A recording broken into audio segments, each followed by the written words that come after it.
programming language. It is also a great place to begin if you're just starting to code. With the popularity and versatility that Python bags, no wonder it is a great time to learn Python programming. Hi, I welcome you all to this full course session on Python programming, and what follows is hopefully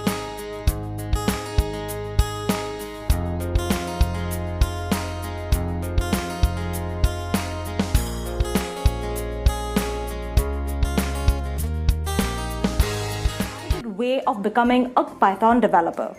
Now next, we are going to talk about the step-by-step installation of a Python IDE, and we are going to also help you run your first Python program across various IDEs. Now next, we are going to talk about Python basics. Here we are going to talk about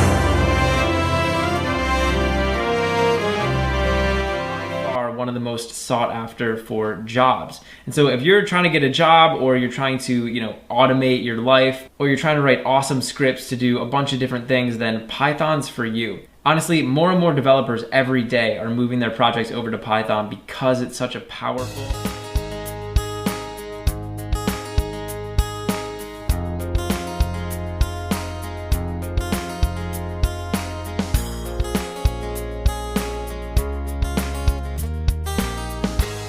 In this course, I'm going to teach you guys everything you need to know to get started in Python. I designed this course especially for Python, and each lesson has been specially designed with examples that will help you along the way. With so many people starting to learn Python, the question isn't why should you learn Python? The question is why shouldn't you?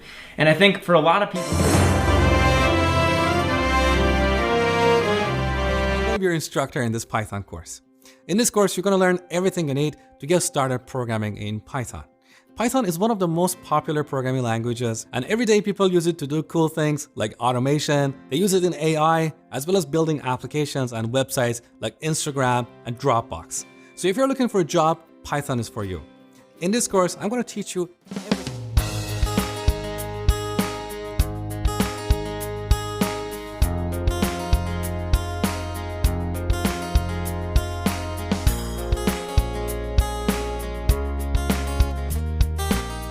I will teach you everything from scratch. You're also going to learn how to use Python in machine learning or artificial intelligence. So you will learn how to write a Python program that will predict the kind of music that people like based on their profile. Just like how YouTube recommends videos based on the videos you have watched before.